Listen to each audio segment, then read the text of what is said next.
Hello and welcome everyone to episode 22 of the IET India Digital Conversations. I hope all of you are doing well and keeping safe. So my question to all of you today is exactly how real is reality? What we see and what we experience and believe can be altered so much that the thin line or the line between virtual and real worlds are slowly diminishing. Now today's topic, necessity is the mother of invention, the rise of XR, is one such topic which is really exciting and something that changes the way we perceive reality today. And obviously will do in the future. I have been in awe of this since the beginning, and I'm sure most of you are too, as I've seen so many applications of them in movies like Avatar to Ready Player One, as well as in gaming, entertainment, and other areas. We have seen many applications of these technologies, and they have been around for quite some time now. But the adoption and applications seem to have increased significantly due to the pandemic. Or is it really so? We are truly fortunate to have with us a set of experts who have constantly been challenging the reality and showing the world the limitless capabilities of such technologies for good. I am Suman Bhaumik, your host for this series, and I lead the events development for the IET in India. I shall now request you to take this over, Ankush, and start the session as we all want to get immersed for the next 80 odd minutes to discover what the world of XR has to offer. Over to you now, Ankush. Thank you so much, Suman. So thank you so much for the introduction and setting up the pitch about the XR, the exciting technology which we are going to talk about. And it is going to be the most exciting one, I believe. So hello, everyone, and thank you so much for joining in here today. Today, we are going to discuss the most exciting technology, the technology which is going to disrupt everything around us in various formats. The technology I'm referring here is XR, extended reality. XR, extended reality, a common terminology used to communicate the three realities-based technologies, which are augmented reality, virtual reality, and mixed reality. To give you all a brief on XR and setting up the context, I guess it is really important to set up a basic understanding about these technologies, which would be done by using a video which I'm going to share right now. So this video is going to give you an idea about like what AR, what VR, and what is MR, and what is the common difference, which you talk about, and how XR and immersive, these terminology has been used to communicate about these technologies. So I'm just sharing my screen to play a video and the future. That is Immersive Technologies. Immersive Technologies comprising of virtual reality, augmented reality, and mixed reality are amongst the fastest growing and fascinating technologies today. So what is immersive technology? To put it in a nutshell, immersive technologies create or extend reality, and this is done by immersing the user in a digital environment having applications in different domains. This technology is gaining momentum with every passing day and hour, transforming and helping us reimagine the future. Let's start with virtual reality. Virtual reality uses VR headsets to create a simulated environment and helps an individual to immerse into it to experience an entirely different reality. However, the historical journey of virtual reality began back in the 1800s. This marvelous idea has been evolving from the time practical photography came into existence. Morton Heilig invented the first VR device called Sensorama in 1957. His multimedia device, the Sensorama, is considered one of the earliest VR systems. However, the term virtual reality was coined later by Jaron Lanier in 1987 during his intense research on this evolving technology. A lot of companies are investing billions of dollars in the VR sector. Some of the best VR products are Oculus Quest, Nintendo Labo VR Kit, Sony PlayStation VR, Lenovo Mirage, and many more. These gadgets enable an individual to immerse in a digital environment to experience a world which is different from reality. You might think VR is all about gaming, isn't it? But the potential of VR doesn't stop there. It is revolutionizing many other industries like education, military, medicine, and sports, to name a few. Here are some examples of VR in real life. Class VR is an innovative, wonderful. We can't end the topic if we didn't highlight the role of VR in gaming. A great take on this is the movie Ready Player One by Steven Spielberg. The film is set in the year 2045 when the world is on the brink of chaos and collapse. But humans have found salvation in a virtual reality universe where they could make the impossible possible. Let's hear what Steven himself feels about the VR universe. World that we would someday be able to escape into, a world that, we leave our world, but we don't leave our world. We don't have to walk 5 feet to leave our world. We just have to put something over our eyes, and we are suddenly thrust into a wonderful world of someone's imagination. Next up is AR. Augmented reality is a technology that projects computer-generated augmentations on top of reality, helping us perform tasks better and efficiently. AR, which falls in between reality and virtual reality, is a method used to render real-world data and present it intuitively so that virtual elements resemble the present reality to an extent. The revolution doesn't stop here. Have you ever tried to catch Pokemon using Pokemon Go or fit any furniture using the IKEA app? These are made possible by the technology called augmented reality. Augmented reality has seen raging in popularity over the past few years, and the revolution is not stopping anytime soon. AR is giving brands the power to provide their customers with unique experiences that can prove to be the difference between purchase and dropout. Let's have a quick look at the history of AR. So you might think AR is a new technology. Well, on the contrary, it has been around for numerous decades. Ian Sutherland developed the first AR gadget called Sword of Damocles during 1968. This system used computer graphics to show users simple wireframe drawings. From Pokemon Go to training future surgeons, augmented reality is starting to infiltrate many industries of our society today. But what exactly is augmented reality? Looking into the most popular applications of AR, first up we have location-based AR apps like Google Maps, which place digital directions on top of the real world and shows you where to walk. Next, we have Google Lens. It is another application that enhances the search experience. With Google Lens, you don't have to type your query anymore. Just open the app and aim it at what you want to learn about. Google Lens will identify the object and give you all the essential details about it. Then we have the Snapchat filters. These are one of the best examples of AR, and as you know, Snapchat has become a trend among the younger generations. Did you know that Mysterio couldn't have fooled Spider-Man without his AR technology?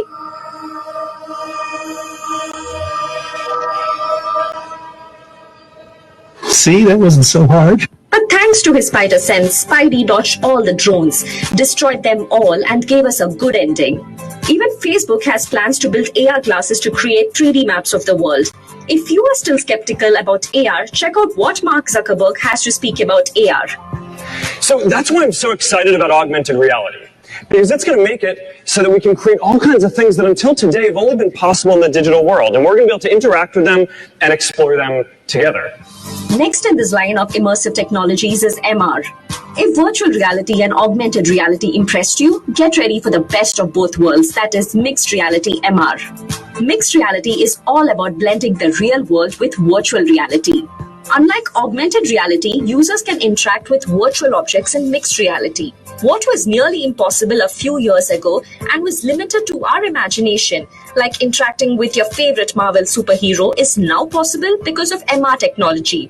Does it seem similar to AR? Well, you can call it AR 2.0.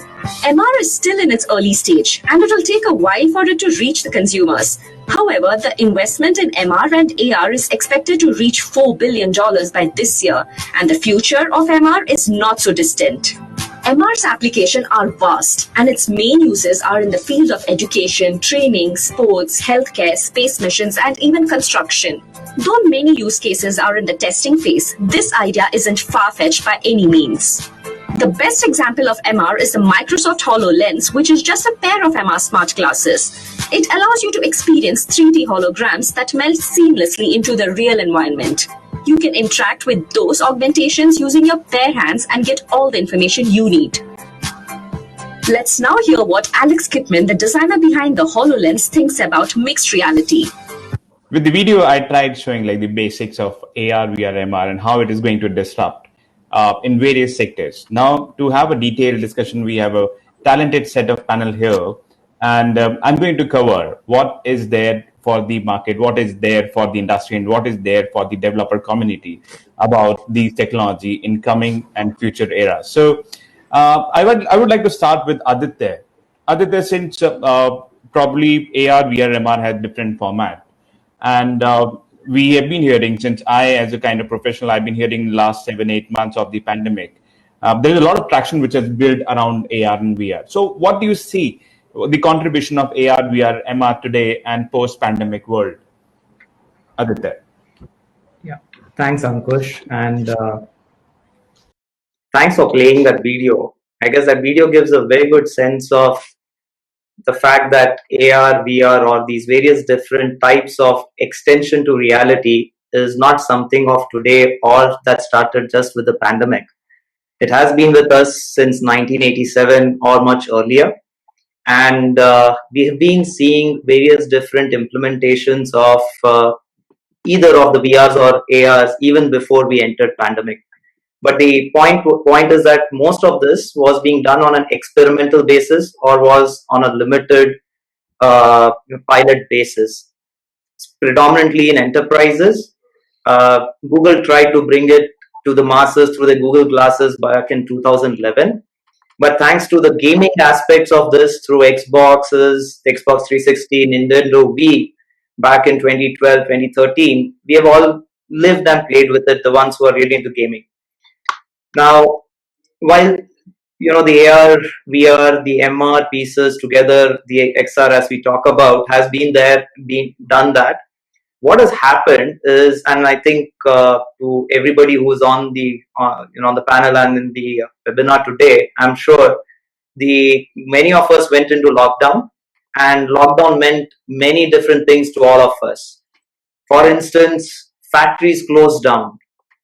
Closing down a factory means that entire supply chain that is necessary for many of the livelihoods for the workers as well as for the equipments that we tend to use, they became scarce for us. Offices are deserted. Even today, there is just a percentage of people who come to office, right? Which means that the social interaction that is required for us to operate, both as individuals, as teams, as well as for the purpose of work, it got disrupted. Schools. Some countries have opened schools. India is yet to take a decision. Karnataka has already decided that they're not going to have schools open till end of next year. End of this school year. Clearly, the absence of schools affects education. And then, we are all social beings. We need to interact. At the end of the day, we find, be it office space, be it factory workplace, or go to malls or go to any amusement parks, we all need to interact. What the pandemic has done as a result of this is to find solutions to these problems, and in a very accelerated way.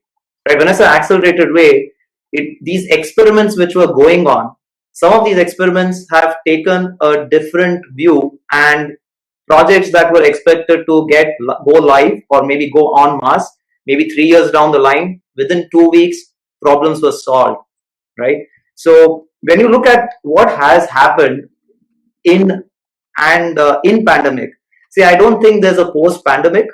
We have entered a normal, which is going to be a new normal. We will definitely have vaccines, but the way we are all working, I think a lot of this is going to stay with us. We will still want to buy things. Now, what I have noticed and what I have experienced because of my companies, my team's close work with many of the Fortune 50, Fortune 100 companies worldwide, we have seen a surge in the ask and demand for mixed reality, or I would rather say extended reality applications. Applications that will address the need of being in a retail store and experiencing purchases. And here I'm not talking about just going and picking up an apparel or a daily consumable product, but I'm also talking about going and purchasing real estate. And when you talk about purchases of real estate, going to the place physically is a concern. So you create the entire space in virtual environment. And then you create and give opportunities and avenues for people to walk through and play and have fun, enjoy, right? And I think there was a few examples. The factories are closed, the supply chain has got affected, but then our needs are not diminished. So when the needs are not diminished, how do we get the factories back? So there are applications today where the standard operating procedure is going from being around people on the factory floor to having them augmented with robots and human beings and remote connectivity and remote connection. think about education, and education was one of the touch points that came in. See, at our age, or probably people who are getting students who are going to graduate, for them they have better understanding of tools. They can spend more time on systems. But think about the kids who have either just entered the schooling system or trying to cope up with various different elements of being in a school, being around friends. How do you build immersive experiences that are going to get their attention, give them an experiential and learning experience as such, right? And of course, how do we make these sparse office spaces more livelier? So collaboration is another area where we are seeing the integration of AR, VR coming together. There are a lot of tools and platforms that are coming together. So these are some examples. Let me give you some live examples as well. Look at what Ford did, right? Ford has launched their Mac E, which happened all virtually. As soon as the lockdown was announced in states, the entire design team moved their offices to their houses. Now, if you know the automobile industry, they typically tend to do the clay models, and then the entire design is evaluated. Clay models are not going to go out of fashion because that's the epitome of design. But then how do you collaborate in confirming design? So we've seen an automotive world where things have gone virtual, where you collaborate, designers collaborate. I'm talking about creative artists who are collaborating to get the best of the best products out. Look at India, where we are going to have many metro projects launched. See, my company works a lot with the rolling stock companies like Bombardier, Alstom, and what we do is we help them visualize their requirements that the metro authorities are given and build 1:1 large scale car body mock-ups. The ask today is, how do you take this virtual? And we are working with them in bringing such virtual environments in which not just to present, but also to feel the interiors, to know how the design concepts are going to get built. Similarly, in the healthcare, we are noticing, we have pharma reps, we have healthcare product reps who tend to sell these products by sitting next to either the doctors or the administration officials. How do you train these people? So these are various different applications where we have seen our clients and customers who are coming, talking to us, and we have engaged very closely with them. This for me is going to be the continuity of reality as we look not just today and by the time vaccine comes, but in the short, mid to the long term future. Thank you, Aditya. Thank you, Aditya. I guess we have given a very good context on how the world was prepared with the POCs, a kind of proof of concept which they have done already before the pandemic. But then these POCs were adapted as a commercial solution as soon they started facing problems with their business operations, being in for manufacturing, with for industry, and how purchase decision is so easy today for any brand to give the customer that they can try things in retail, in VR, and they can directly make the purchase decision. That's a really good context which you have set up for the audience. Now, we have been facing a challenge because we don't go. There have been numerous challenges on the industry side, but there are challenges on the entertainment side as well. And to discuss that entertainment, what is the future of entertainment, we have Catherine here with us. So, Catherine, I'm really excited to know more about what do you think about future of experience in entertainment and role of XR in entertainment? Yeah, I feel like this has been a really interesting time for the immersive sector because we have essentially had a captive audience, so to speak. So it has certainly accelerated things in one regard. But just drawing out and looking at the big picture and how immersive has been going, it's really interesting to see how we are cementing ourselves in the immersive entertainment sector as just another form of media. So along with these sort of cultural heavyweights like TV, film, radio, the rate of growth, yes, it may not have been as headset sales may not have been as sort of was very much hyped up in sort of 2015, 2016. Slowly but steadily, we are growing and we are being seen as something that can sit alongside these big forms of media. So there's predictions that show that within a few years we'll reach this size of revenue like Hollywood. So I guess my first point is immersive entertainment should be taken seriously. Then there's the power of it. Like why creatively should we be bothered about immersive entertainment? And I guess really the thing that sort of blew my mind was just, I mean, this was a while back now, when I first got a Google Cardboard and realizing that you could step beyond just looking at rectangle screens all day. Why should we be spending, over half our waking hours looking at these glowing rectangles? Surely, if we are going to be surrounding ourselves with digital, it doesn't have to be something that is just in this representative little boxes like we're all looking at now. It can be simulation of reality, which is so much more, I guess, nourishing for our souls. To have something that feels real, that means that you can then have levels of emotional impact, mood impact that are really hard to achieve in more classic storytelling means.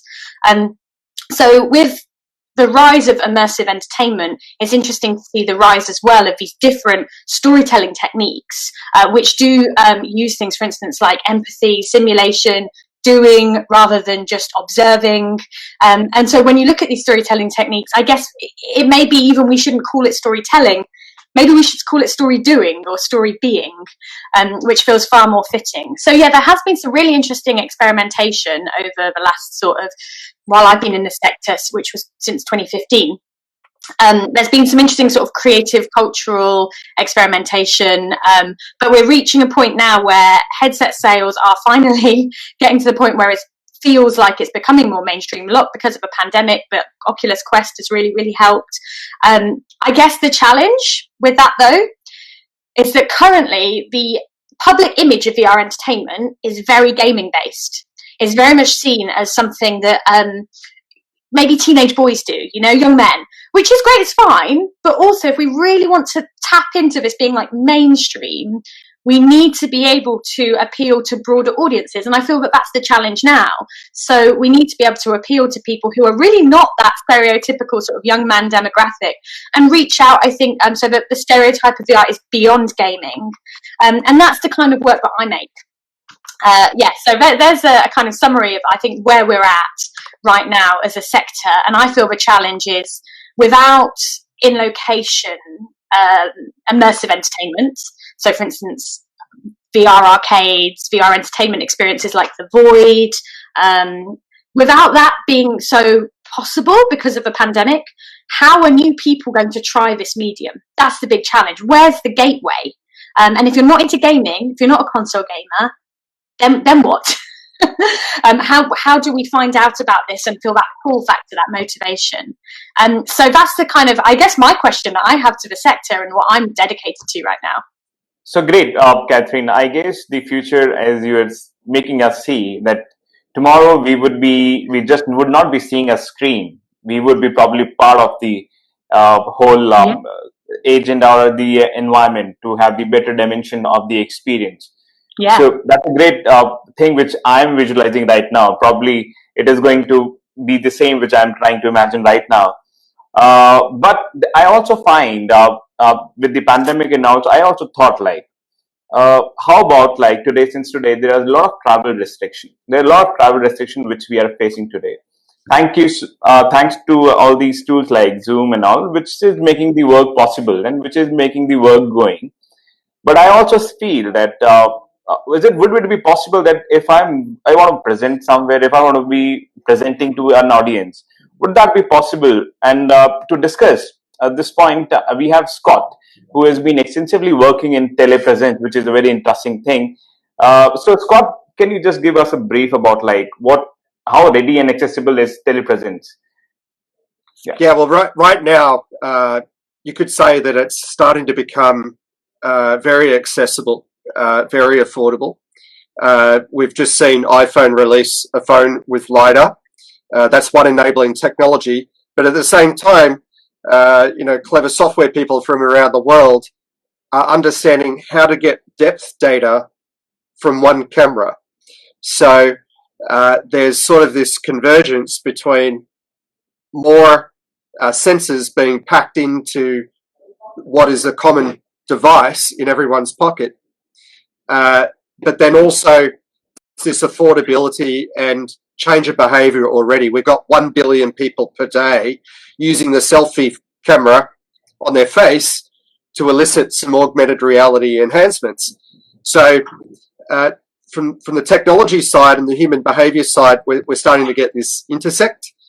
But then also our company, Humence, which is a new word I made up. Don't worry if you haven't heard of it before. It's out of immensely human. And the idea is we try to think of how technology can increase humanity. The usual instinct and reflex is technology reduces humanity. So we're very conscious that as human beings, all of us, at around 3 months of age, we started to develop depth perception. There's a well-known psychology test called the cliff test, where a mother holds a baby teddy bear and tries to get the toddler to crawl across this plexiglass, which otherwise would look like a dangerous drop. And at 3 months of age, all of us who were babies said, no, I'm not doing that. And what's interesting, about 3 months after, we start to develop depth preference. So not just depth perception, but depth preference. And this is fairly in-depth survival tool.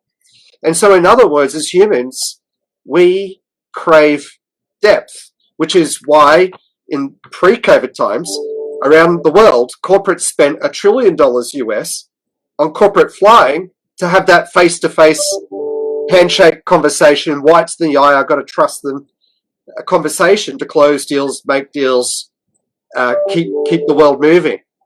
So when the airlines are making this much money out of it, I asked myself, why? What are they doing? What are they actually monetizing here?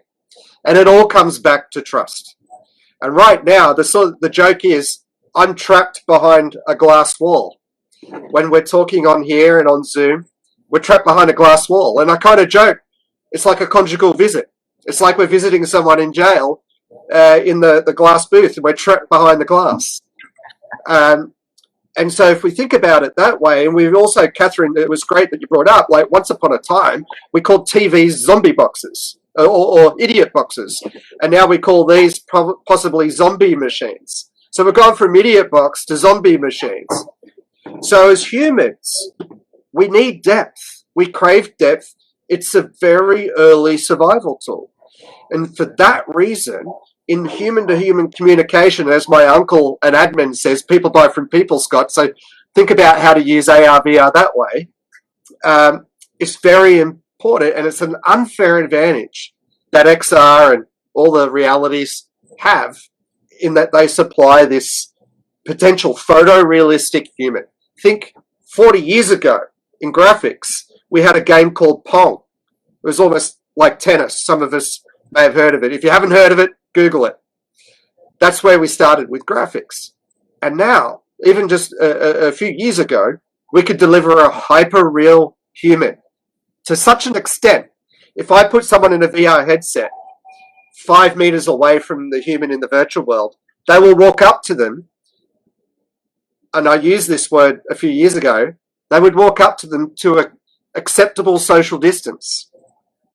They wouldn't crowd them out. They would go to a social distance.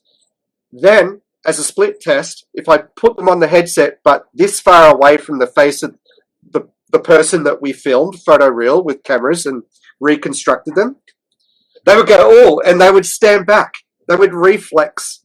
So in other words, instinctually, even though these people are double degree, very clever humans, big CEOs, when they saw this photoreal human in VR, they would instinctually go to the social distance. And we used this word before COVID came around. So now finally everyone knows social distance. So that's one other good aspect out of the very sad situation this virus has caused. But as the old saying goes in the classics, never let a crisis go to waste. And in that sense of it, of course, over the years, there's been a lot of discussion around how we've been very wasteful in this world and how much all our carbon footprints are contributing to ruining the only planet we can live on, pretty much. And so by advancing and making holographic telepresence possible, we reduce the billions that are wasted in some, pointless infrastructure spend, when otherwise, like was raised in UK Parliament in 2013, if we're spending, on the HS2, £40 billion on a railway network that won't be finished till 2033, when otherwise, by that time it's built, 50% of meetings will happen holographically. That's what they said in UK Parliament. My prediction is it'll happen sooner than that because of 5G. So you can overcome time and space with this technology. It is exciting, and it's got practical use right now to overcome time and space in a time of lockdown, a time of CFOs and financial controllers saying, why are we paying all that rent in the CBDs when we've just realized actually we can work from home? And why would we work in these conjugal visit glass booths when we can do it with this beautiful, more human, augmented and virtual reality, XR, any kind of reality you like? Wow, great. So since you started with like why depth is so important to give you the immersive experience, and ending upon like what kind of experience we would be getting, I'm sure that the airlines would not be liking this. Why? Because you are going to eat up their whole business very soon. They're in the business of monetizing trust at the end of the day. And what elicits trust? And this is where I guess we've been careful not just to focus on the advances in the computer vision and machine learning and the technology, but also importantly the psychology and the marriage between the both. And so at the end of the day, I guess what's interesting, we think about when do we go from the handset mobiles to eyewear. And actually, eyewear was sort of invented in 1901 by a guy who wrote The Wizard of Oz. And he wrote a book and a fairy tale called The Electronic Fairy Tale. And there was about a little boy who could wear these magic glasses and walk around, and he would see letters on people's foreheads. And it would say W for wise, F for fool, K for kind, C for cruel. It was like early Dr. Seuss. But these magical glasses could help you, understand people. When I walk around the world, I'm pretending I'm wearing these glasses, but I'm not seeing letters. I'm seeing how people's heads are filled with neurochemicals. And in this world, largely because of these things, a lot of people are walking around with adrenaline and dopamine and so on. But I wonder if I can meet someone and help them elicit oxytocin, which is the chief drug responsible for trust, loyalty, persuasion, and bonding. And of course, we can get that a number of ways. And one of the main ways is by looking at someone in the eyes, because it's the whites in the eyes that elicits the neurotransmitters that elicits the oxytocin. And that's what airlines have been monetizing to the tune of $1 trillion, estimated by 2030 to be $2 trillion. So the realities, AR, VR, and all of them, have the chance to eat some of that cake as well. Wow, great. So probably to the audience, very soon humans would be making it possible to see us or see their peers live in front of them with the depth, with the perspective, with first-person perspective. Very soon. Great, Scott. But so since audience, you would be hearing about like what are the possibilities, what kind of great things are happening in AR, VR, and MR space, but what kind of challenges, what kind of problems we are facing these days, or the ecosystem is facing to get these technologies adapted. So these challenges which are getting overcome by the various startups and innovators, like we have one, Zeba. So Zeba, I would like you to share about like some immediate challenges of adopting XR. Yeah, thanks, Ankush. So like all the speakers before me, covered, so the topic of XR has become, more and more relevant, and digitization strategies, which were to be deployed in the medium term. I think Aditya mentioned this, and now being talked about being deployed in the same quarter. So we see an increased need for communication services, tools for remote collaboration, fast and reliable access to data. So whether it's from the office, the home, or somewhere in between, we feel that right now these digital technologies are really sort of becoming more mainstream. And going forward, the digital world will blend in with the physical world, and we'll see more of that happening. And it will augment the capability of human beings. And therefore, visualization technologies will play, very important role in delivering that experience. So like in the case of all technologies that preceded XR, there are initial challenges that have to be addressed before the technology really catches on and becomes mainstream. And I feel right now we are at a crux. So one of the major challenges that I see, and especially in keeping in mind in Indian landscape as well, is the internet connectivity. So as we all know, there's a considerable amount of bandwidth that's required to deliver content to these XR devices. And not having a stable internet connection can severely affect the quality of the experience and the solution. And this is still the case in a fast developing country like India. We still see, even in this air meet, I keep seeing that people are logging on and logging off, and mainly it is because of the internet. So that is still a reality today.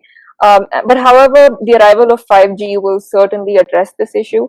So what 5G is going to do is it's going to enable a high throughput of bandwidth, high reliability, very low latencies. So even the latencies are expected to reduce by a factor of 10. And this will really, enhance the kind of experience.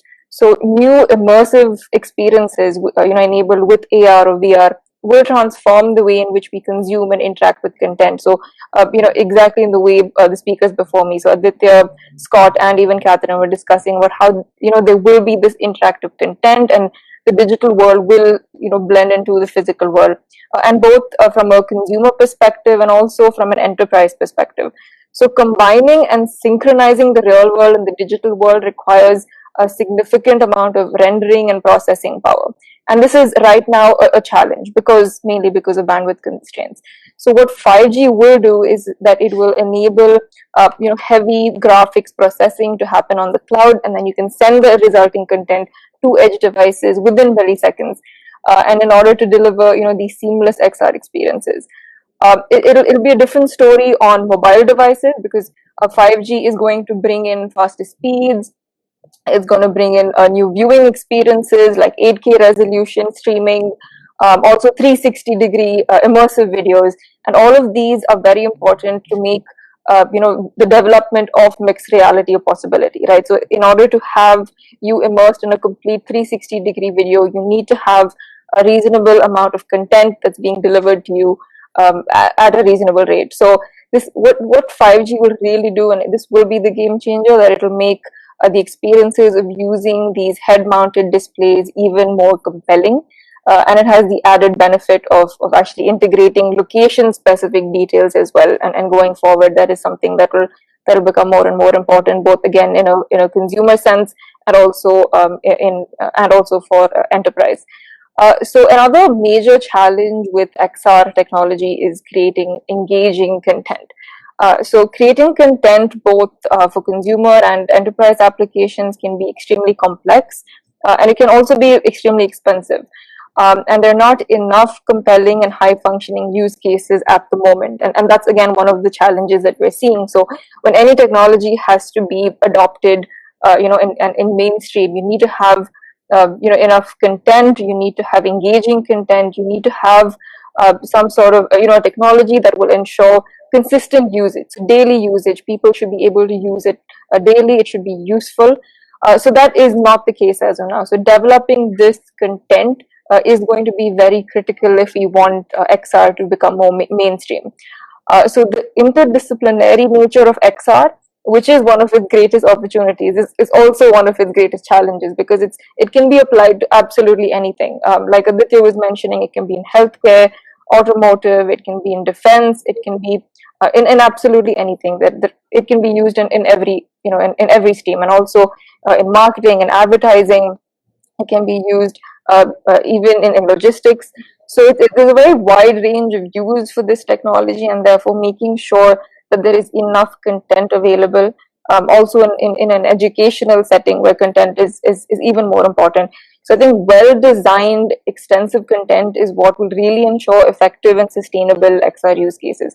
And currently this is a challenge, but I see that this will get addressed as more and more people come into the landscape and actually start taking XR seriously. And I think they've seen that because of COVID, they see the need to do things remotely.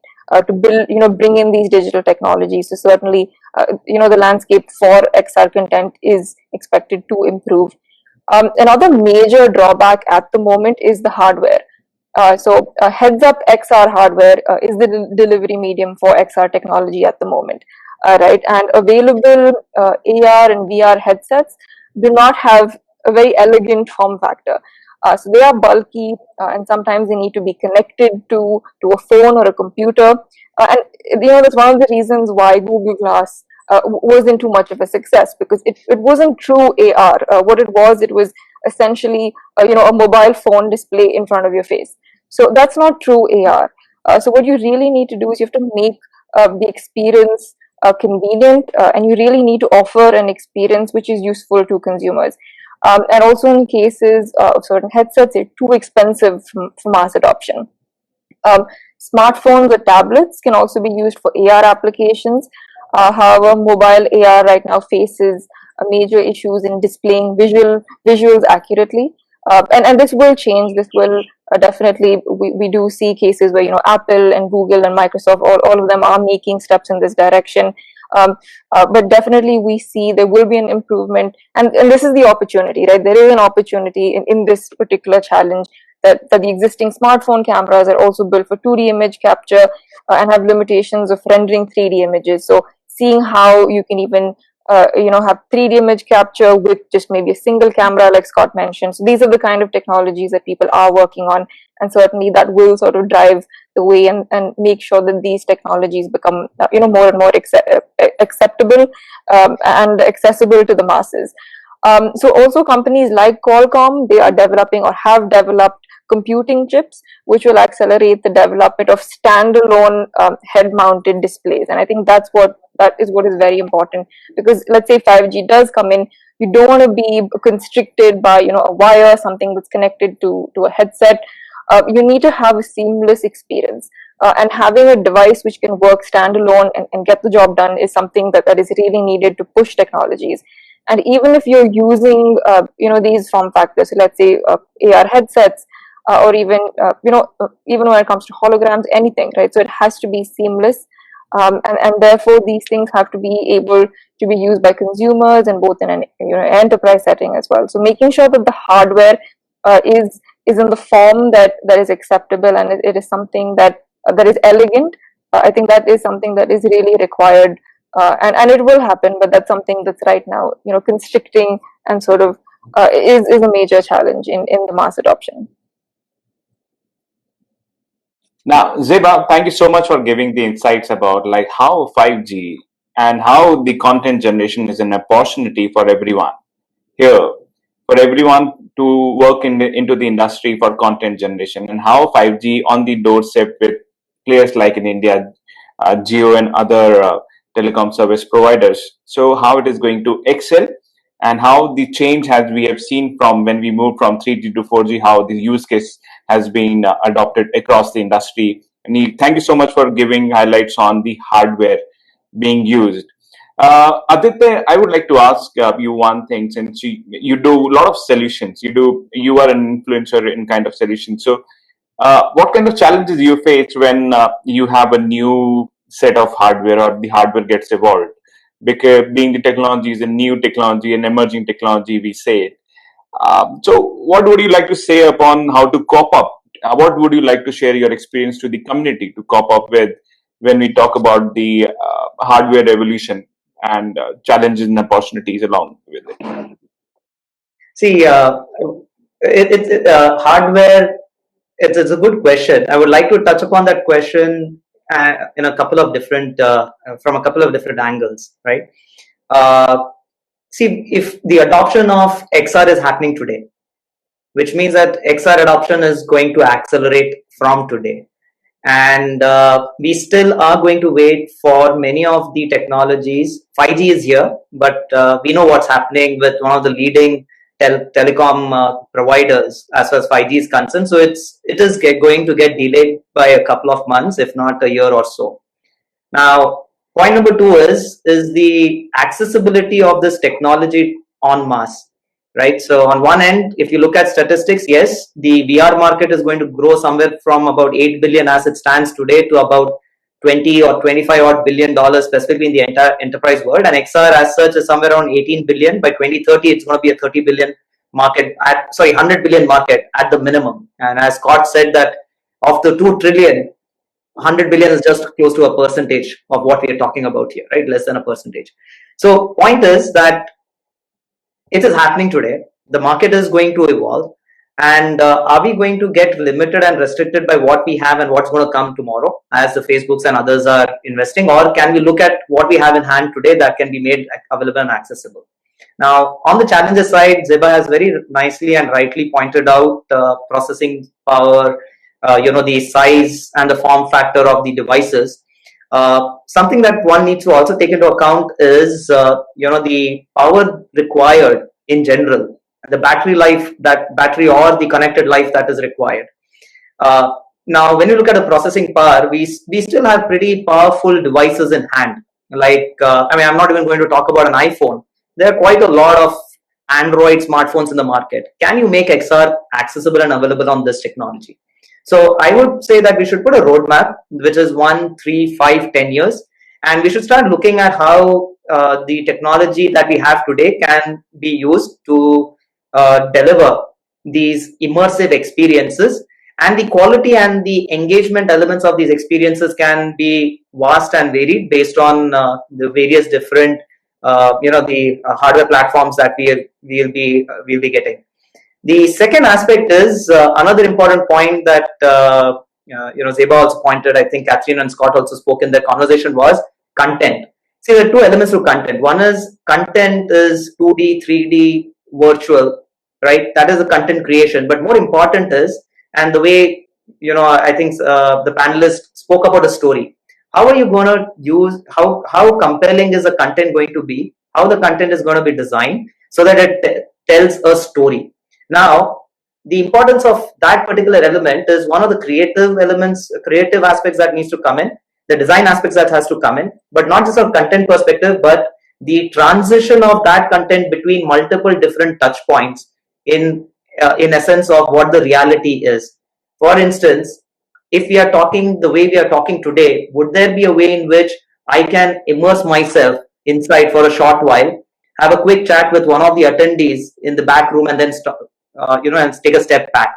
Now, it is so these are certain elements that also need to be taken into account when we talk about actual immersive experiences that will stick to the audiences, and it will allow engagement. Because without engagement, how much ever we talk about XR, it may land up again going back into an experiential, aspect.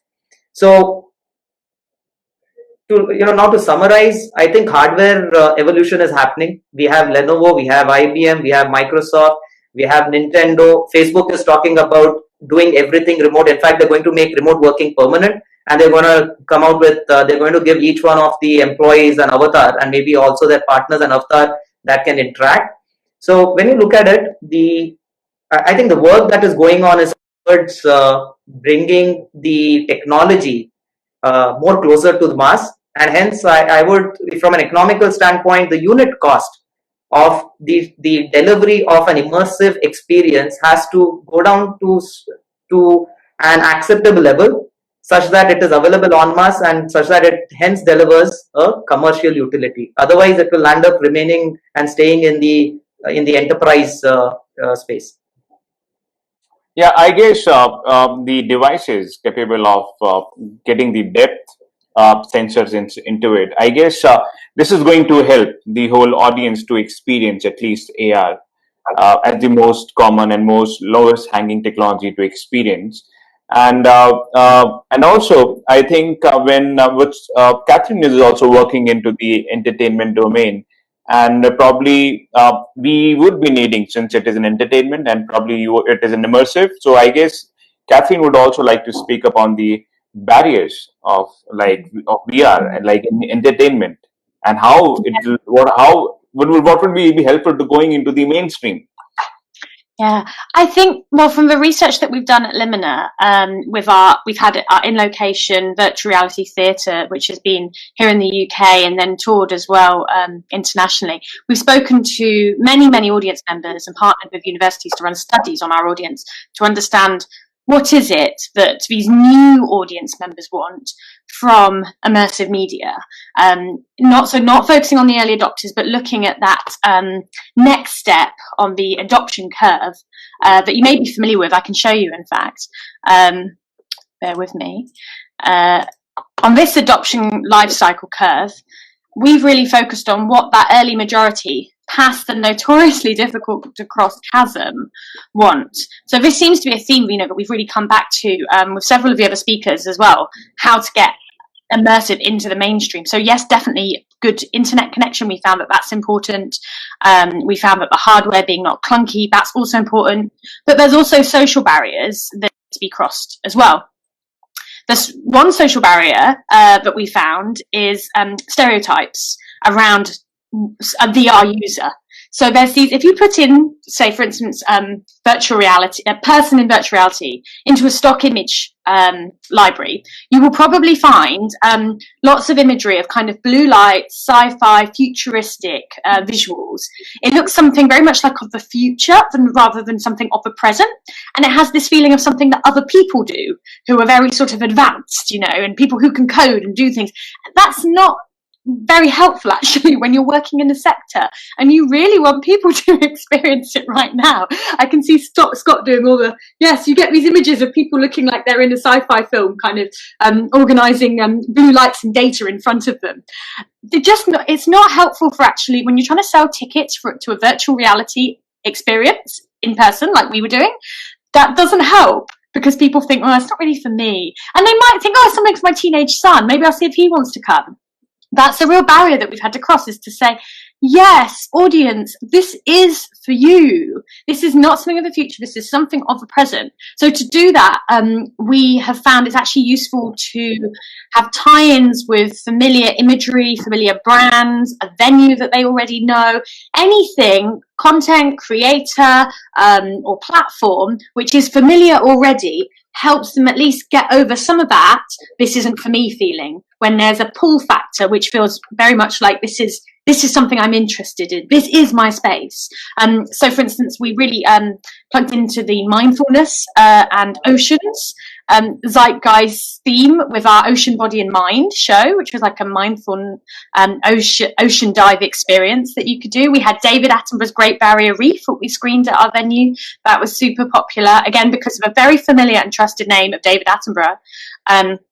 And we also, our real big kind of huge success was our Cirque du Soleil VR experience. So we partnered with Cirque du Soleil and Felix and Paul, who are the creators of these immersive experiences where you get to go on stage with Cirque du Soleil and see what it's like to be there present while they're performing. We exhibited these pieces and we found they were just super popular for like couples on date nights, people who were coming for an afternoon out with their friends. It had a place and a time in people's lives, and because it was using the language of a show or an evening out at the theatre, it had a frame that people were used to. So this comes to my next point. What do we need for it to go mainstream? For VR entertainment to go mainstream, we need a frame, like a pocket of time that feels normal to do this experience. So we've got these pockets already, but what we can do is we can borrow from them. So the pocket of time when maybe you might have a Sunday afternoon playing about with your hobby, like tinkering, maybe we could borrow that time and we could carve out that space socially as the moment to do this form of immersive media. Or maybe we look at what's the equivalent, maybe now a lot of us have much more home-based lives with the pandemic, of dinner and a movie. Can we use that box that already exists? So that's something we need to do, is we need to find the space and the time and the things that feel normal in order to get to the mainstream. That's what we found at Limina was really useful. And as I say, consciously borrowing from other forms of entertainment, other experiences, other slots in our day. That's a really useful thing to do at this stage. And then we'll start to develop, we already are starting to develop immersive media's own habits, its own language. But to start off with it, yeah, it's useful to look at those other big cultural media heavyweights. Well, great. And I also feel with the pandemic, so since everyone is trying to find a new dimension of experience, because there is a vacant pocket available now in the entertainment. So the challenge which you are facing, or the entertainment exposure which is facing in VR industry, is going to get overfilled with very shortly. I guess the rate will be accelerated. Also, this question I would like to ask you to Scott. Since we have been hearing about a lot of VR content, we have heard about from the panel members that VR in existence from so many years. But what is the key difference between VR in the first major wave, which like 2014 and 18, and how it is going to be different in coming years, like 2020 onwards? Well, the early excitement with VR came from Zuckerberg splashing billions into Oculus, and that was around 2013 or so. And it's interesting, in 2010, in one of my first years in the industry, I actually had a developer who I met in Seattle, an Aussie guy wanting to come back to Sydney. Actually, his interview prop was Google Cardboard. It was there in 2010. So a lot of this tech has been done before. And in fact, in 2010, my old company made like Nreal glasses. So I think, a little bit better than Magic Leap glasses. We made it in 6 weeks in the Middle East. And it was a very successful project around a large entertainment event. But when Mark Zuckerberg jumped in early to VR because he learned the lesson from being too late to mobile, that left a big vacuum. Like, what content's going to fill this space? So, of course, this is where it was interesting between San Francisco, Silicon Valley, and Los Angeles entertainment hub. There were realizations went, the light bulbs went, and a lot of VPs at Fox, Disney, YouTube, etc. said, "Ha, we got a good way to make some money here." So you saw a few companies, NextVR, Jaunt, and so on, jump in with easy-to-create 360 video. And 360 video, I believe, has its place.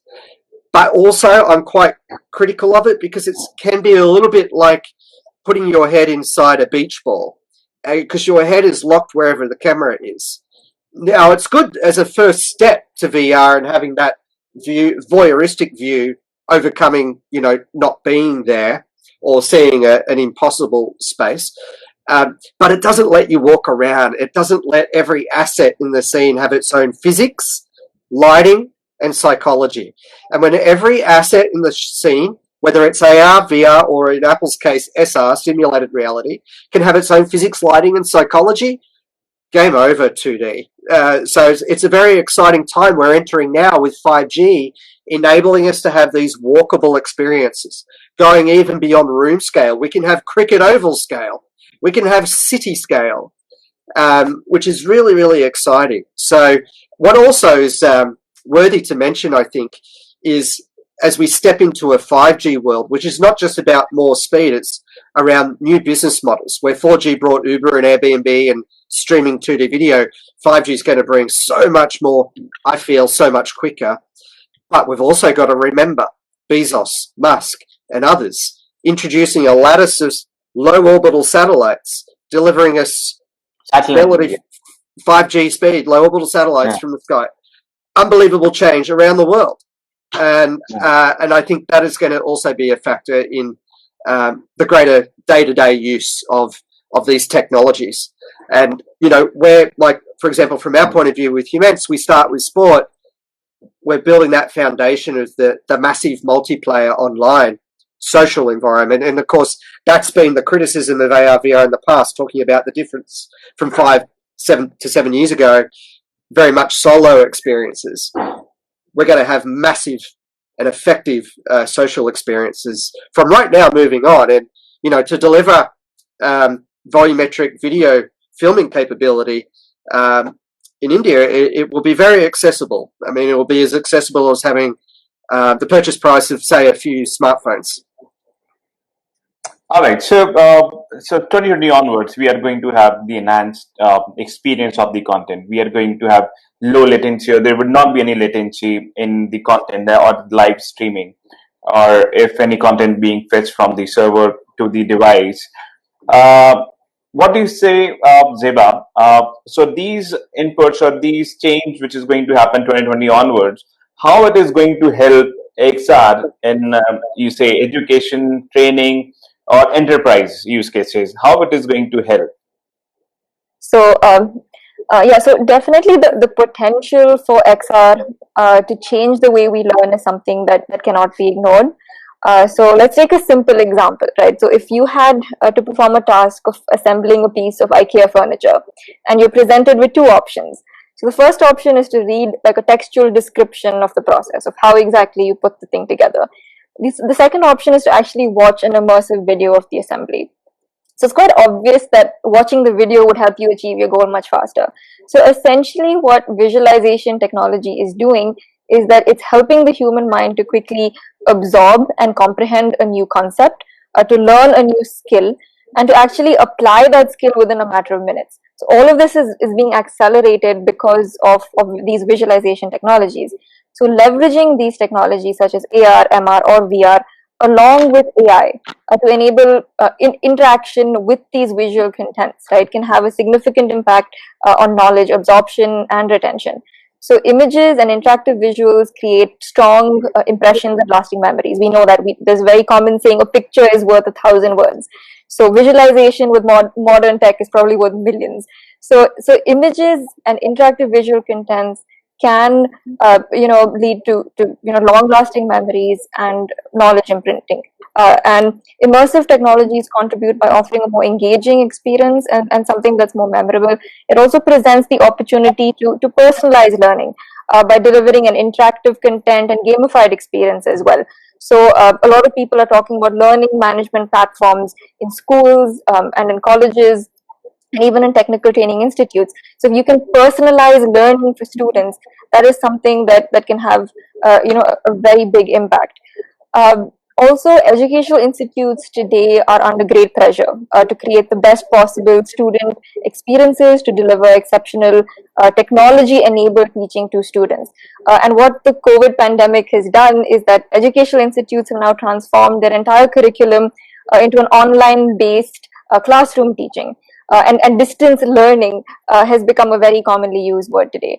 So what existing video conferencing tools like Zoom or Microsoft Teams, what they can enable is continuity of education by way of online classrooms. However, the limitation here is that you can only cover theory classes. So in the case of technical training institutes, or even in engineering or in higher education, even in medical education, practical classes is something that is very important. It's something that it's a significant part of the curriculum. And what XR can do in education is it can enable distance learning for practical classes as well. And there are two ways of doing this. So one way is by virtual labs, enabling these labs which are in a completely simulated virtual environment where students can actually carry out experiments and experience the results in real time. And this is something that has been done, has been tested, and it's in use. Another way of doing this, of actually enabling distance learning for practicals, is by by giving teachers and giving the ability of teachers to actually carry out experiments and introducing concepts at the lab along with AR headsets. So this is actually a new concept that we at our company Zenvis have been trying to push. So what happens is a live video feed from the AR headset camera can be transmitted to individual students sitting anywhere in the world. Right, and along with real-time overlaid digital content, it can be delivered to individual students. And what happens is that you can make the whole process interactive, because it's very similar to a traditional teaching method in a practical class where you have a teacher or a trainer who's actually taking you through a particular experiment or a concept, and then you have students who are there physically and asking these questions, right? So you can make this happen remotely. If you can connect a teacher with an AR headset who can actually take you through the process and the experiment, and if the student sitting anywhere can access this live stream on any device, right? It can be on a mobile phone, it can be on a tablet or a laptop. They can actually experience this, and you can have digital overlaid content. You can even have computer vision to sort of identify certain parts of the experiment. You can have overlay of 3D content as well. So it makes the whole experience a lot more enjoyable versus just sitting in front of a computer. I think that's one of the major concerns that even parents have, that, with students and education, people are just sitting in front of a computer and it's more screen time. And it is not very engaging. So definitely this makes the whole process a lot more engaging. And also virtual labs, the concept of virtual labs is something that is not new. It's something that even the Ministry I mean the MHRD of the Government of India had tried to popularize even before COVID, because this is a use case that is not only relevant now, but it's also relevant in a post-COVID world, to enable cross-campus collaboration, to share expensive equipment and resources which are otherwise available to limited number of users due to constraints in time and geographical distances. So certainly there is a lot of opportunity for XR to be used in an education setting. Also, in an enterprise setting, XR can be deployed for learning and training as well. So manufacturers, for example, can leverage these technologies such as AR and VR. They can train employees on new equipment, on procedures. They can prevent errors, accidents, and equipment damage. They can use visual elements. By using these visual elements, businesses can combine classroom and on-the-job training, and this is something that's very important, and that we keep saying. I mean, we don't have enough time now to quickly pick up on these skills, so you have to combine these two. You have to combine classroom and on-the-job training in an industrial setting. So what you're doing is you're offering engaging environments for employees to learn, acquire, and safely practice new skills. So definitely there is a lot of scope, and there are solutions out there that we have developed and deployed as well over the span of the last few years. And it's a really exciting time for technology right now, because just before COVID, people were very skeptical about these technologies, and they're like, will there be interesting use cases? Will this be sustainable? So I think right now the acceptability has come in, so it's a great time to actually accelerate this, and yeah, it's a very exciting time. Yeah, so thank you, Zeba, for sharing the insights. Now, since we are moving towards the threshold of this whole session, I would like to just conclude with what we have discussed today. And post which I would like to invite all the participants to interact with the panel members, and they can ask the questions, and we would take it like individually. So today we talked about like how AR, VR, MR is just not a kind of the technology which is for the wow factor, but it is also something which is changing individual industry with a lot of existence in utilities, from entertainment, from the enterprise use cases, from how the whole business or Indian units or government or defense sector is adapting the AR, VR, MR use cases. From this to the Scott what shared, like he's preparing for the telepresence, which we would be excited to see, and Catherine is preparing for the immersive entertainment, which we would like to experience. So moving on to the participants, please share the questions you would have, and the panel would address to them. Over to you, Suman. I think there are a few questions which have come up. So somebody called Mr. Raghavendran, he's asking, can any of the speakers throw light on XR and Geographical Information Systems, or GIS? Who would like to go for that? So I can, I can initiate then, Scott. I guess you want to follow. So yes, GIS has always been a kind of system where we have been evaluating the topography or the whole land. Or for example, we have been scanning the lands ever since before planning the development on it. So so that we can plan the whole coordinates. But now, how we have been experiencing it is on the 2D screen. I mean, the screen, which, or the mirror is the right word which Scott used for. That's a kind of mirror or the glass screen which we are standing. So it is not immersive. It doesn't give us the dimension to understand and make decisions properly. So I guess it is VR or AR is going to play an important role. And I think these days as well, the planning industry has already started building. Converting the GIS files into the AR files or VR files to have better decisions. Scott, you would like to add something here? Yeah, I think, it's been interesting in some of my early digging in the AR, VR environment since 2010. In academia, there was actually a lot of the early push of the technologies was for geospatial use cases. And then since around 2013, 2014, we started to see some effective augmented reality applications working with BIM, Building Information Management Systems.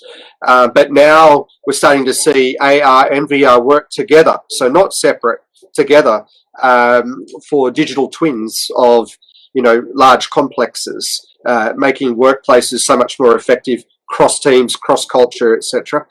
And you know, I think then also now what's interesting, we're seeing Pokemon Go, which has taken over the world. It was the biggest entertainment property in 2016, and in effect now it will be the world's biggest 3D mapping of the world. If you ignore, you know, what you can do from you know, all the Google Earth. But in as far as that terrestrial 3D mapping, it's amazing what a game is doing. So from Catherine's world of entertainment, and how human behavior is leading towards helping a private company make an effective, you know, product value proposition for the geospatial world. So expect crazy, amazing things to happen from all angles with this technology. Yeah, thanks for that. I think it was brilliant. Now, the next one is from VSR. He's asking two questions here. I'll try to club them into one. Could you share a few use cases on MR in smart cities that helps in improving citizen or city happiness? And he also wants to know that when you talk about implementation of these kind of technologies, what is the cost involved in it, and how they are different from conventional or traditional technologies? So the first one is about improving citizen happiness or city happiness, how it can be applied for smart cities or future cities, if you want to call it that way. I think, Scott, you were talking about the digital twin part, you know, wherein how digital twins can help these kind of areas, but would like to understand more about this. Well, I mean, just one simple thing to kick off this answer is, again, back to Pokemon Go. In fact, I will claim before Pokemon Go, my old company worked with Michael Bay and Transformers 3 in 2011, and we had like a Pokemon Go where people could walk around the city and more or less participate with Transformers 3 characters. And whilst doing that, and as like with Pokemon Go, Google gets to understand where the shortcuts are for pedestrians, how pedestrians are getting about the world, whereas before they wouldn't have really had this behavioural data. And so now, of course, smart cities, happy cities are all about being pedestrian friendly. So this is super valuable data. That's one point. Yeah, to add on to it, I guess smart cities, there's one thing which I always think that in the, not just in smart cities, but today we have 3 dimensions like X, Y, and Z. And one more dimension which is going to add is information, X, Y, Z, and I. Now this I can only be seen through the wearables or HMDs we have. And this I can be information which is for the pedestrian on the street, which can be a kind of information about the product. And so we cannot fill the whole street with a lot of information. That's not everyone allows, or it's not favorable for the aesthetics. But everyone want to pop up the information anywhere. So since the question is about the mixed reality and smart city, I believe gathering or consuming a lot of information with all the coordinates is going to be done by the mixed reality, because pedestrian can walk and consume the information. I wonder as well, just looking at the trends that we've had with the pandemic, in the UK, we've seen people moving out of London quite fast to more rural areas. And I've heard there's been similar trends in other parts of the world. It does make it, if we can be having, like, coming back to some of Scott's points, so we can be having meetings where we can look in the whites of people's eyes via immersive experiences, immersive technology, then perhaps the dominance of the city as the concept of where everything happens, that may be lost a bit, or at least redefined.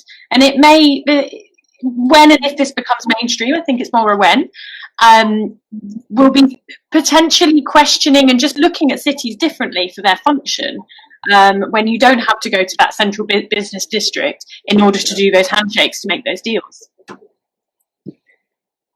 See, if I may, yes, if I may just add here, I add a little differently from the city perspective, because I think, as rightly shared between all of us, the concept of smart city is going to be interesting. Are we talking about virtual? Are we talking about augmented? Are we talking about real? And there's a lot of overlay that's going to happen. There's going to be a lot of intelligence, as we was brought out through sensors of different form and factors, which will be used. And how do we capitalize on the sensors to touch base or connect with things that we really want to enjoy? There'll be virtual spaces from where you could then integrate into the media, telecom, etc. But there's another element from us, the happiness quotient out here. And if you go back and look at least in the Indian media, the kind of mental health problems that we've been facing, especially in the recent last couple of months, the kind of, at least in the mainstream media that we're hearing about, I believe the MR technology is going to play a critical role in the physiological, the psychological treatments, and how we can use the MR in delivering and more healthier society, which would then contribute to a smart city per se also, right? And to pick up on that question, whether it is viable, I go back to what I was trying to say. It is, if you plan from today, that is 1, 3, 5, 10 years, I believe we have the technologies already with us, which can help deliver some of these experiences, some of these happiness quotients. But how can you make this more collaborative? How can you make this more en masse is where the next 3 to 5 years are going to play a critical role, right? The unit cost of getting these experiences down to bare minimum and accessible to everybody else. So that's when I guess the happiness quotient is going to be more universal, if I may say so. Brilliant. Yeah, I couldn't agree more to all of you. The next one comes from Mr. Narendra, who is asking that what is your opinion on gestures for interacting with content? Should there be a universal gesture language? And to that, VSR also adds to it that do you expect behavior changes in humans due to these technologies, and you're starting to use different gestures and live in an imaginary world? Okay, just a thought. If you go back to the movie Matrix, and the series that came by, and I guess we have another in the franchisee. Yes, there are behavioral changes that one would definitely go through from my personal perspective, and the more time that you spend, and this is true, we have already experienced it when I think Catherine, when you spoke about the gaming folks, they tend to live within the game, even if it is a combination of various different realities. So there definitely is going to be a behavioral change. Many of us may not even want to step out from where we are as soon as your world becomes virtual, because you'll anyway tend to meet people as avatars. So the point to question here is, how can you make this entire experience, how do you design this experience in such a way that you do not lose your sense of reality, while you can make the best of the various different forms of extended reality, right? So I don't have an answer, but I think that's what we as everyone out here, as technologists, as content designers, as experience designers, will probably need to also think about. I mean, we talk a lot about fake news in the Web 3.0 world. Imagine fake realities. So there's a lot of consideration for the ethics with this medium. And of course, if you're walking around the new definition of a city, who's going to police what you can see in front of this sign or that sign? And of course, there are some patents that are already being drawn around this. But one of the early interesting pieces was when there was a BP oil spill back in about 2009, some art activists created an AR app. When you pointed at the BP sign, oil would flow out. Yeah. Not good branding. Yeah. True, yeah. Talk about the horrors. But I think Scott, you made a good point there for the earlier question about happy cities. I too agree that we would rather have resilient cities than happy cities. due to such kind of unforeseen circumstances. We have run a little over time, but I think when you talk about extended realities, it's a little extended timelines as well for sessions like these. So we can pick up a couple of questions more before we go on to the actual summary and then closing. One is Kalyani asking that, do you think AR, VR, MR, these technologies are more of a fad, or will it be here to stay? I mean, I think yes, no would be better. It is going to stay and it's evolved, yeah. I think it is what we make it, So if we treat it as a fad and the kind of experiences as an industry that we make as new people join this sector, if they're making experiences that feel faddish and feel trivial, then we've created our fate. I think we need to be taking this seriously, and people in the sector need to be really making the most of the powers that immersive media has, and also to think about the ethical implications too. I'm really glad that we touched on that just now. If we treat it as trivial, it will become trivial. My answer is, if you've used a phone, you've used augmented reality, because that person's not really there. That's augmented audio. So yes, we're talking a lot about augmented vision and virtual vision, but this is like what Tim Cook of Apple mentions. We'll have AR, VR experiences like breakfast, lunch, and tea soon enough. Two examples that I came across recently that really got me intrigued and clearly says that it's not a fad is what happened during the COVID situation. One is in North America. Because of COVID, factories were closed, but they needed ventilators. 14,000 ventilators, a factory which is meant for turning out cars using MR technology, was quickly repurposed. Yeah. Point number one. Point number two, there were technicians who used to drill in and screw in the vehicles. Now suddenly they knew how to go and build ventilators. The second example, similarly on the COVID, was what the NHS did in UK was train about 14,000 or 15,000 nurses using this technology to prepare themselves on managing the rising cases. So yes, we have come a long way, as Scott pointed out. What was it back 2014, 2016, where we are today? I think the technology is here. The utility has increased over the last 3 to 6 months, and more the enterprises, both in terms of B2B as well as from B2C, have already started seeing the value that it can create for themselves as far as the end consumers and customers that they're targeting, and very clear business models that are evolving. So I don't think it's any more a fad. The only point is, how quickly can this be made accessible to a larger audience, which will allow this technology to stick and stay. I think that's where we will, and what are the applications where the stickiness is going to be much more higher. Yes, so I agree with that. So I think XR is too useful to just be a fad, right? And we've seen that. I mean, it is extremely useful. Like you said, it's in cases where it's either provide entertainment, so it has to serve the purpose. So like Catherine was saying, if it's meant for entertainment, it should be entertaining. If it's in an enterprise setting, it has to be useful. It should either save you time, cost, ensure business continuity, right? So it has to be useful, and it is. And I think people have realized that over the past 6 years, past 6 months. So definitely it is not a fad, it is here to stay. Super. I think the last one that we can take today is a rather interesting one by Mandar. He asks, the XR ecosystem, as we know it, would require 5G networks, LiDAR headsets, content and investment.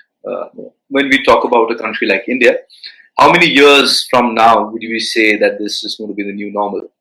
I think everyone has a different definition of normal. We have surprises like COVID. If we would have surprise, I think we can't predict. It may get adapted probably next year, like we are not foreseeing right now. So since it is changing, it is solving a lot of problems. I think we have other panel members who can answer it better. But I personally feel it is really difficult, and we should not predict things because things doesn't happen the way we predict. We should have the solution preparedness. Yeah, that's all. I'll have a go. I'll predict. So I think there's a lot of pride in investing and using AR, VR, SR, and so on. and pride is an acronym. And P is it too plain? R, is it too risky? I, is it impossible? D, is it dangerous? E, is it too expensive to do in the real world, so do it in AR and VR? And these are explaining a lot of the motivators that actually could, excite various people in the C-suite to make the investments and to help staff do their job better, and for startups to see gaps where Web 2.0 and 3.0 just doesn't cut the mustard anymore. True. Scott, if I may add, lead with pride, learn, engage, adapt, diffuse. Right. Like so that is what's happening. And going back to the core of the question was, as far as India is concerned, Mandar, we are already working with quite a lot of enterprises in the country, and where we are already seeing adoption of XR. I think Ziba spoke a lot about the XR experience in education.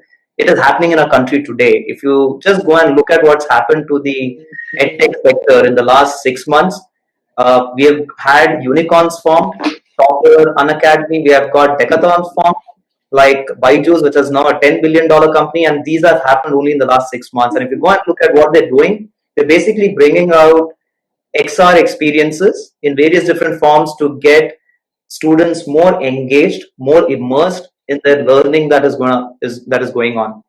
So it is here, and it is not waiting for 5G. What 5G would do is it would bring XR closer to the autonomy or the autonomous sort of applications where the latency elements and requirements are sub 1 millisecond, where your vehicles can, on Indian road, bumper to bumper, probably somebody right in front of you, they can drive by themselves, if that future is possible. That's a future, Scott, that we need to look out for.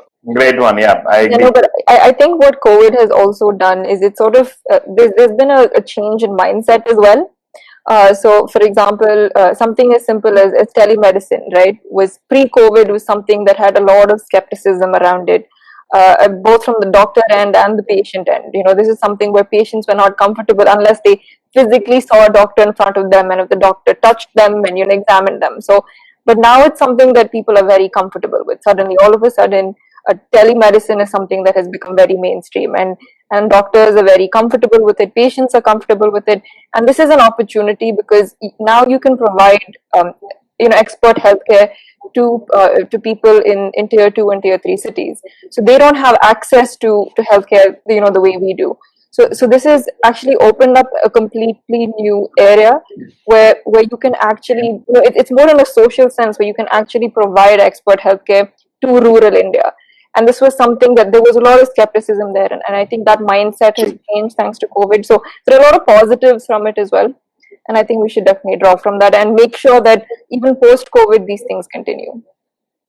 No, but I think we had done an initial episode wherein we talked about telemedicine and telehealth and how, the amount of time it took for the policies to go through. And, suddenly one night, we just came up with a policy that said that you can go ahead with this, and it got legalized, and how beneficial it has been for people, not only in urban areas. And COVID, Suman, we didn't even have a policy in India for telemedicine. It wasn't even regularized, right? And there were a lot of barriers for doctors to actually practice this within a country.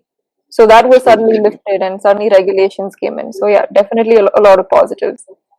With that, I would like to thank all of you speakers, Scott, Zeba, Catherine, Ankush, Aditya. I think it was wonderful to have all of you here. Thank you so much for the time. Thank you so much. Opportunity. Thank you so much. And thank you, audience, who took out the time out of their busy schedules to attend this. We had